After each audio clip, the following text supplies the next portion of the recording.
I began the first draft of this sermon on January 7th, the day the McMichaels and Roddy Bryan received their sentencing for the murder of Ahmaud Arbery. I had listened to pieces of the presentation during the day while I worked on many other things, but I made sure I could be available to see what Judge Timothy Walmsley had to say in the end. This judge has impressed me from the very beginning with how he was able to listen, make the best calls, not show bias, and make sure that the trial could be as fair as possible. But he was careful not to share his own views to the day of the sentencing. And after he shared, I felt good. Not necessarily because of the decisions he made, because I myself did not know what was best, but because of how he made them. He was a model of someone who understood words like equity, justice, and accountability. And I was proud that this judge was one of ours, a Georgia judge.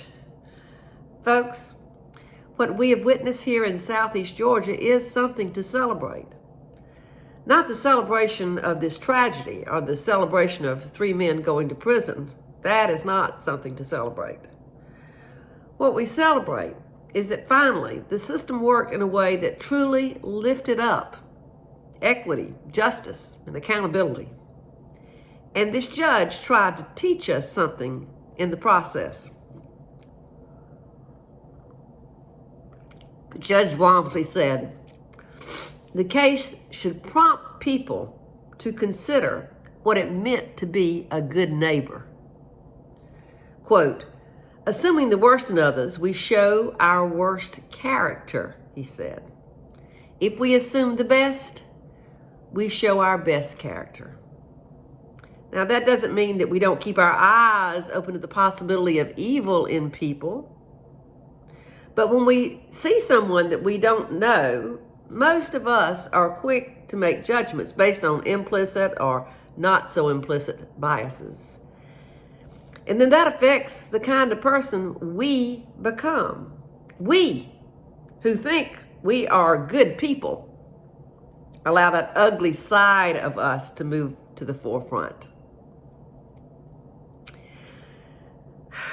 So, I want us to celebrate that this congregation has intentionally made some decisions to hold ourselves to a higher level of accountability. At the 2021 annual meeting we had in December, this congregation adopted the 8th principle. This principle states that we affirm and support, quote, "journeying towards spiritual wholeness by working to build a diverse, multicultural, beloved community by our actions that accountably dismantle racism and other oppressions in ourselves and our institutions." I believe we cannot dismantle racism without some systems that address equity, including the vast income inequality we have in this community, in this nation, and in this world. And furthermore, I don't think it's possible to address equity if we do not first improve our ability to have more empathy for others. Empathy, like the judge was talking about when he asked us to reconsider the neighbor and assume the best. What Jesus taught us in the story of the Good Samaritan that we heard earlier.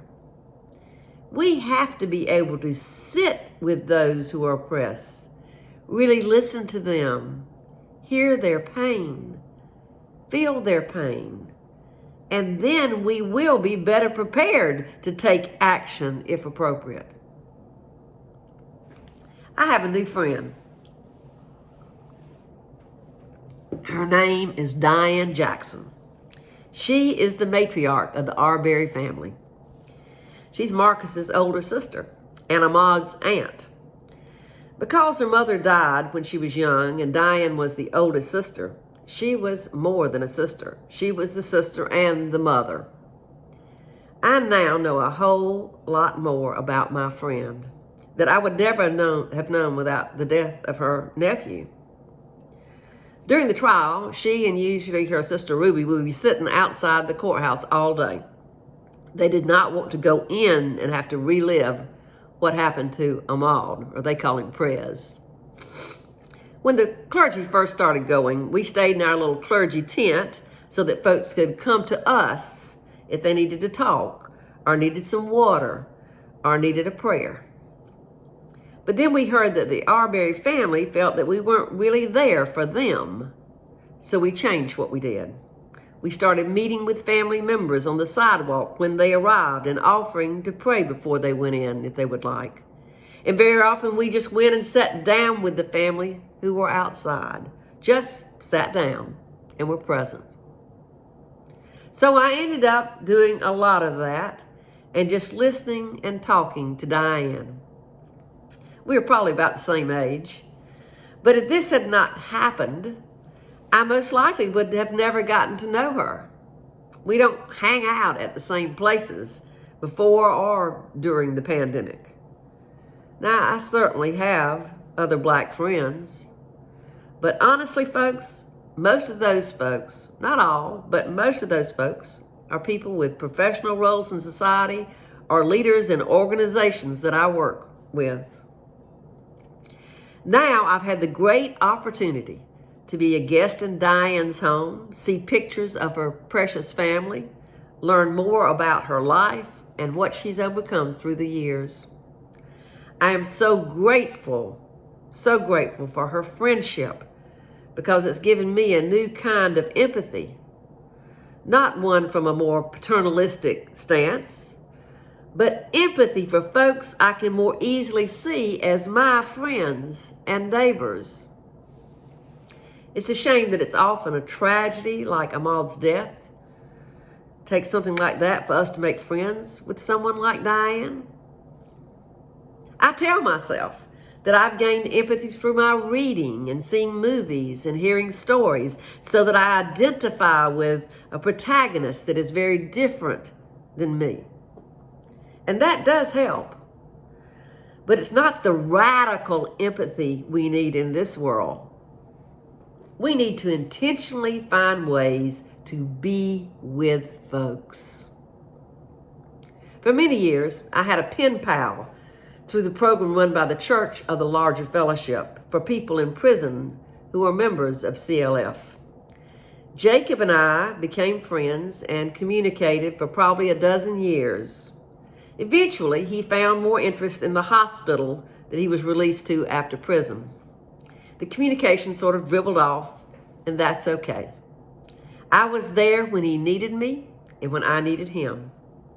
And I was able to have a much more empathy for folks with mental illnesses who have done some horrible things. You folks may have people like Diane or like Jacob in your lives, people that may be different from you in one way or another.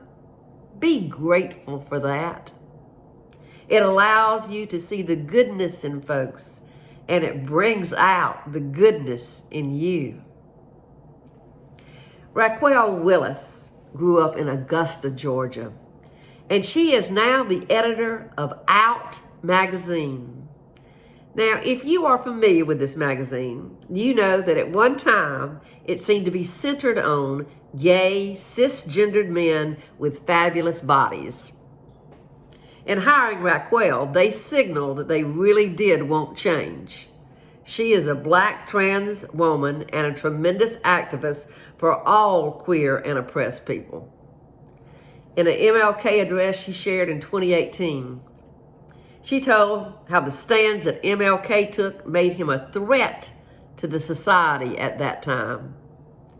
And his threatening presence, threatening in the sense that the folks in power knew that his voice would change their world, that presence and that voice made a difference. I want to quote from her speech, which she entitled, "The Crisis of Empathy." It's a long quote, but it's worth listening to. Raquel said, We should all be grateful for the complicated, nuanced legacy of Dr. King and committed to unearthing it. But we must do the work of finding our rhetoric, our own values, our own dreams, our own ways to threaten the purveyors of oppression. Today, let's reflect on how we can all be a threat to xenophobia in all its forms.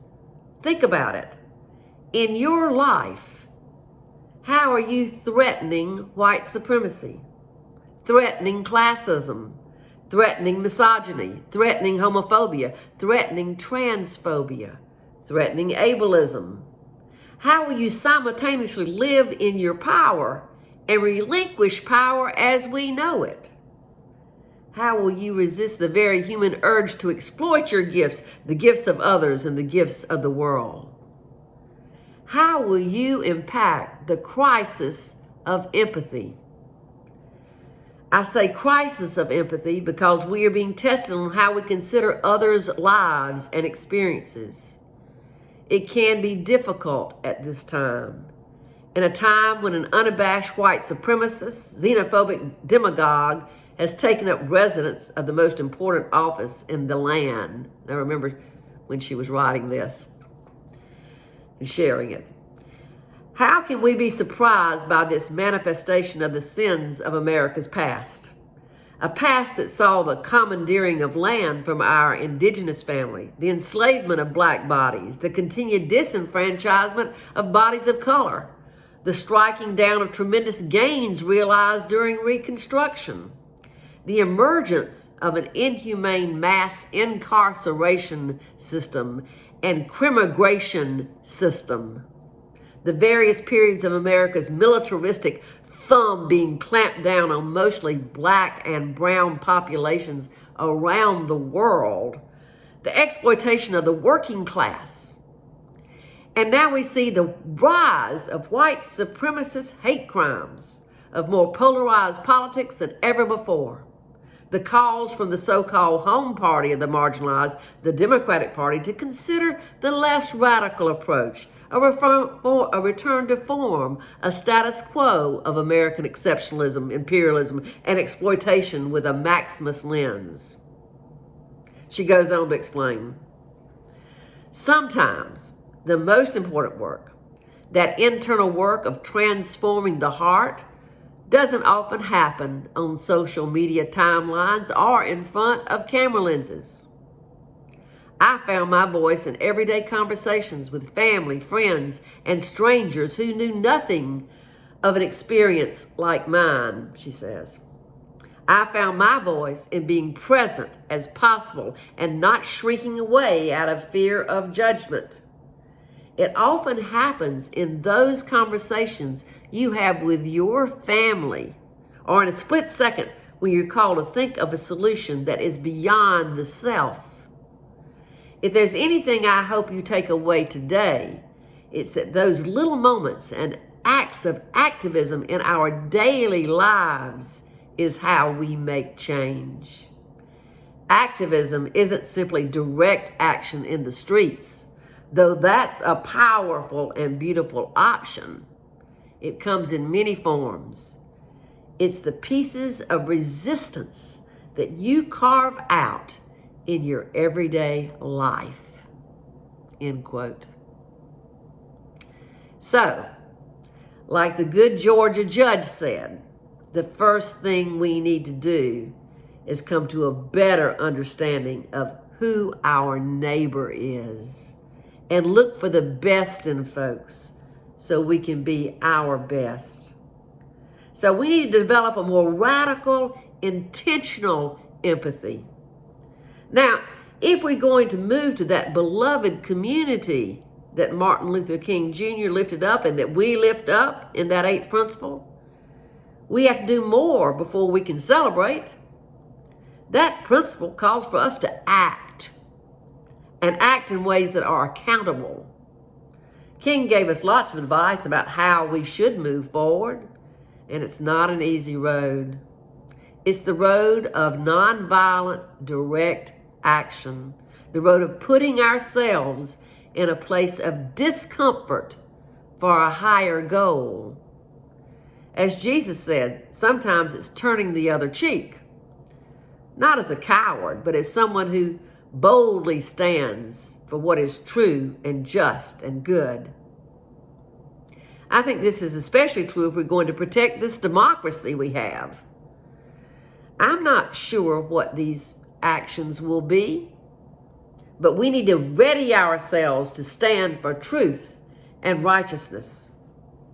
And in doing this, we need to be accountable and to follow the leadership of those who are not in such privileged positions.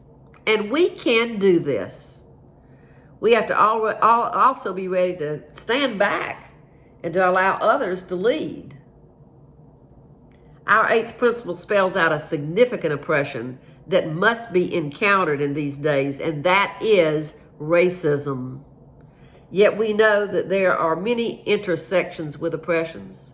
And as we dismantle racism, that very act will help us as we seek to dismantle oppressions related to religion, nationality, ethnicity, class, sexual orientation, gender identity, and more. This congregation came to be in 1985 and was recognized by the UUA in 1990.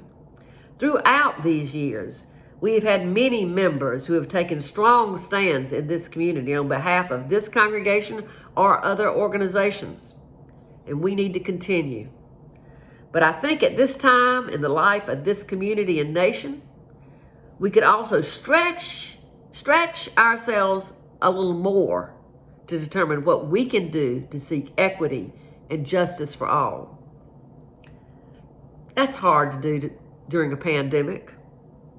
But you know, most of us have learned how to connect with technology.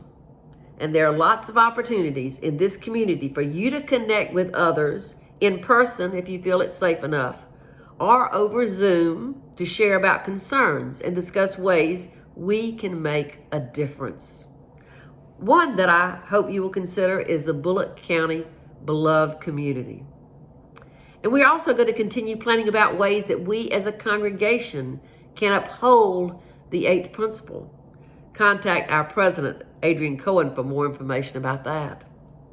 UUA also offers many good trainings for us, especially now during the 30 days of love. I put this up on our Facebook group page, but you can email me if you're not on Facebook and want to participate. In addition to preparing yourselves to be accountable to this principle by reading and attending meetings and trainings, you can also follow that prescription that King and Rackwell suggested by being open in your everyday conversations with family and others to gain a better understanding of all humanity. Everyday activism, making small shifts for yourself and working with others to do the same. As Margaret Mead said, never doubt that a small group of thoughtful, committed individuals can change the world. In fact, it's the only thing that ever has. Let us celebrate that possibility. Oh, deep in my heart, I do believe we shall overcome someday. Here's hoping. May it be so.